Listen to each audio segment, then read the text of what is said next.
Good morning, ladies and gentlemen, and welcome to the TTPS Weekly Press Briefing. I am ASP Joanne Archie.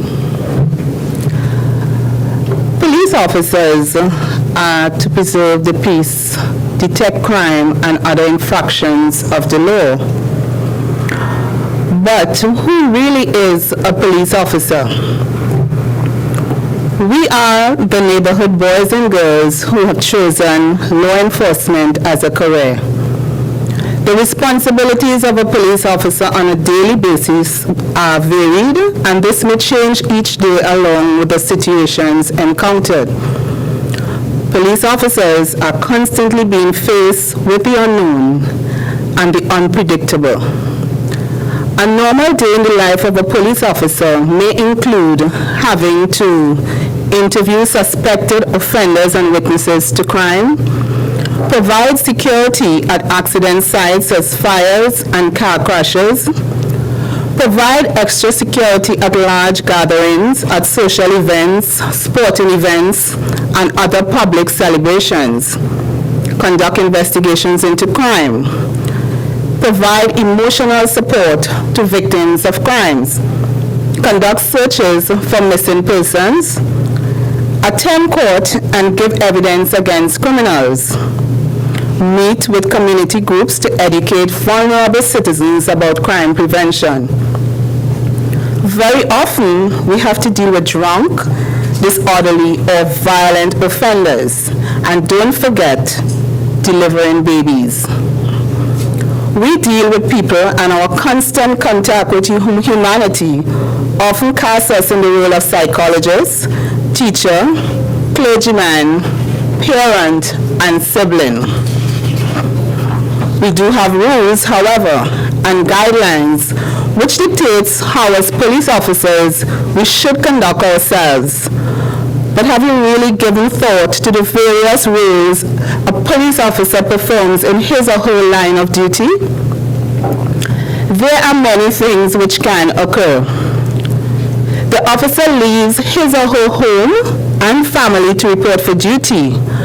And whilst on duty, he gets a call that his own home was broken into. We are also victims. We respond to reports of homicides, and whilst on the scene, we may be called to another scene of a homicide. And before we finish our tour of duty for the night, we are informed of decomposing body found in another location. Then, we have to break the news to relatives. We hide our tears and inform the family of their loss. Calls of the day whilst on patrol can be anything depending on what you come across while patrolling or what you are dispatched to. Calls can range from simple complaints of a neighbor's dog barking, of defecating on another neighbor's step, suspicious persons in a particular area, or the playing of loud music to the annoyance of the other neighbors. Calls can also get dangerous. You may respond to a report of a robbery in progress from which you may never return. We run into situations when everyone else is running away in order to make sure no one else gets hurt or loses their life. We feel the pain when one of us is killed in the line of duty. Sergeant Hayden Manwaring is no longer with us, and many other officers would have lost their life in the line of duty, or who would have experienced some loss as a result of violent crime. Sergeant Michael Sears also lost a loved one to violent crime. As police officers, we have to deal with domestic violence calls. People who are threatening to commit suicide, or it may involve getting into a dangerous high-speed chase that may result in a traffic crash, severe injuries, or death, depending on the circumstances. A day in the life of a police officer can include assisting an old lady to cross the street with a heavy bag. And when you're through, she says, "God bless you, son." And those words bring such comfort, because not too long before, you were just labeled a dog by a disgruntled taxi driver who was issued a ticket for a traffic violation. This job comes with dangers and sacrifices. Very challenging, but can be also rewarding.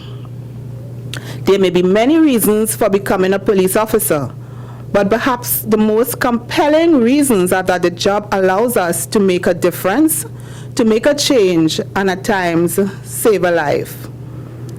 We are the defenders of all, regardless of race, color, creed, or position in life, and that's why it pains when one of us succumbs to corruption.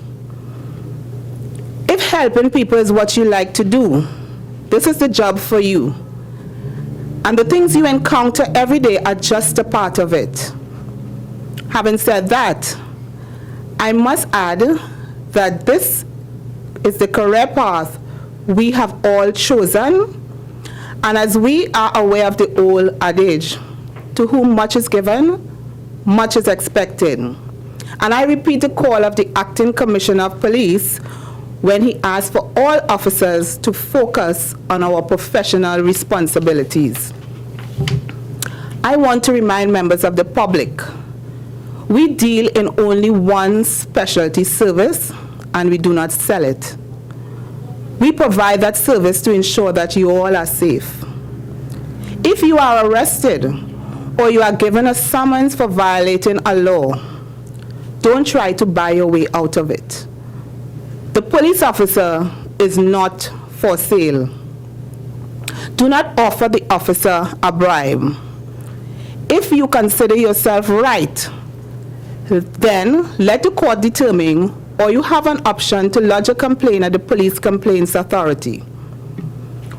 While we encourage good relations with the public, Section 61(1) of the Police Service Act makes it an offense for anyone who knowingly harbors or entertains, or either directly or indirectly sells or gives any intoxicating liquor to a police officer who is on duty, or knowingly permits a police officer to remain in his house, except in case of extreme urgency when on duty, or by threats or by offer of money, gift, intoxicating liquor, or any other thing induces or endeavors to induce a police officer to commit a breach of his duty, is liable on summary conviction to a fine of $15,000 and to imprisonment for 1 year.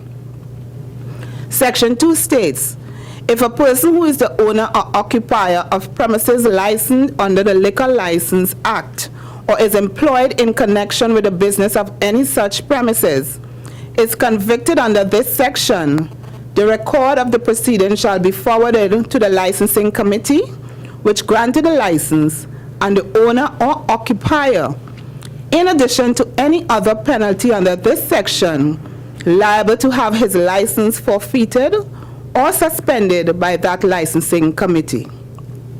In addition, under Section 3(1) of the Prevention of Corruption Act 1111, it is an offense for a person by himself or in conjunction with any other person to corruptly solicit or receives or agree to receive for himself or for any other person any gift, loan, fee, reward, or advantage whatsoever as an inducement to or reward for or otherwise on account of an agent doing or forbearing to do anything in respect of any matter or transaction whatsoever, actual or proposed, in which the state or a public body is concerned. Under Section 3(2), it is also an offense for any person who by himself or in conjunction with any other person to corruptly give, promise, or offer any gift, loan, fee, reward, or advantage whatsoever to any person, whether for the benefit of that person or of another person, as an inducement of or reward for or otherwise in respect of any matter, excuse me, or transaction whatsoever, actual or proposed, in which a state or a public body is concerned.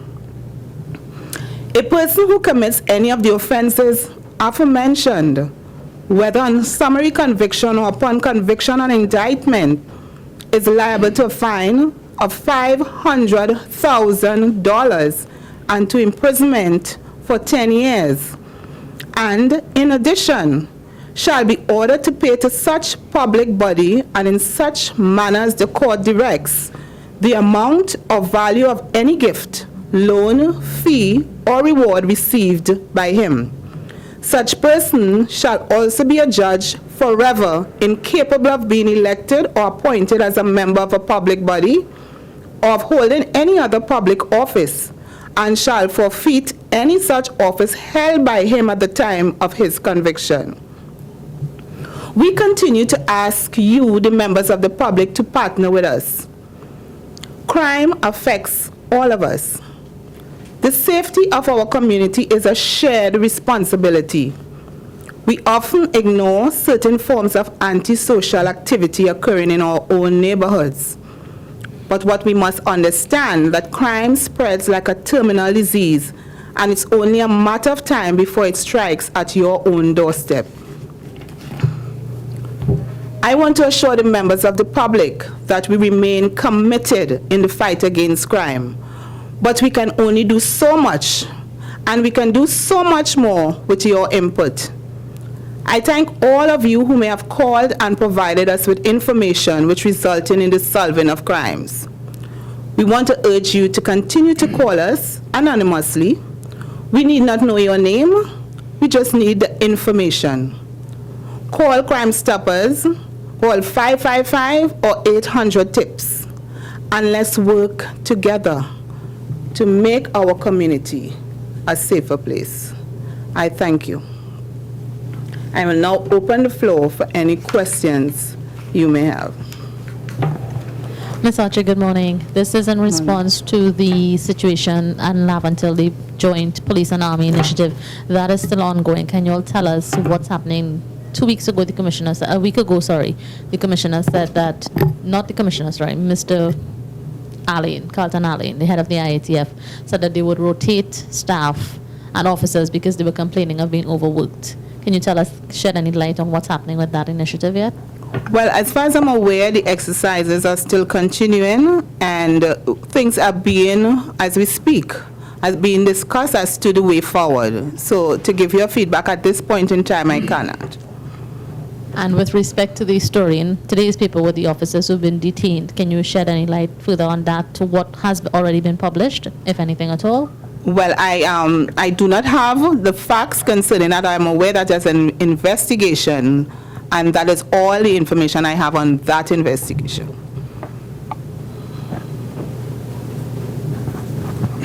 Good morning, ma'am. Good morning, sir. Welcome back after your holiday. You gave a beautiful monologue this morning, and congratulations. It seemed to be well thought of. But first of all, please explain to me, is it that you're trying to also tell us and ask for the country's support, telling us that police are also victims of crimes and they are affected by circumstances? Is this what you're trying to tell us? This is what I said, that we are also victims. And I was asking the public to join with us and partner with us, that crime is everybody's business. Okay. Now, on such a note, could you please inform the population what they are to do? We have several reports, and we continue to get it, of police harassment, police doing various things, and somehow the other, the public has the perception that once it's police involved doing something, it is covered, it is dragged on, but when it's the public or whatnot, you deal with it immediately. What assurances, since the police are also victims just like individuals, and the police is asking for the public support, what assurances would you give the public that if they should make reports on police, it will have this, you'll use the same dexterity in your investigations? Well, I often on this very forum, I always assure members of the public that whenever reports are made involving police officers, it is dealt with transparency, professionally, and that in itself tells you that members of the public can feel comfortable and confident whenever reports are made, whether it be against police officers or members of the public, that it will be investigated thoroughly, and of course, feedback will be given. Now, you also spoke about inducing officers, offering liquor and different things and whatnot. What is the public, especially owners of business places, bars, who have to deal with some greedy police officers who come in and dictate that they have to get so much alcohol, or go to the market and demand food from vendors and whatnot? What are these people supposed to do? And I think I just read what the law says. If those acts are perpetrated against a businessman or owner of a bar, he has a recourse. He can make a report and have it properly investigated, so that he would not fall prey, or within one of the examples that I gave there, where he himself, if it's offered to a police officer, he can also be liable for his license to be revoked, and that is if the police officer is on duty. So that you are saying, if the police officers make that demand of him, he can make a report and it will also be investigated. In the front page of today's Guardian, there is an article dealing with an investigation, a probe launched by the Office of the DPP into one Minister, Anil Roberts. I'm not sure if the DPP has its own investigation department. Could you tell us if the police is also doing any investigation, and are there other MPs, whether it's ministers of government, members of government, or members of the opposition, under investigation by the police? Not that I'm aware of, Mr. McKnight.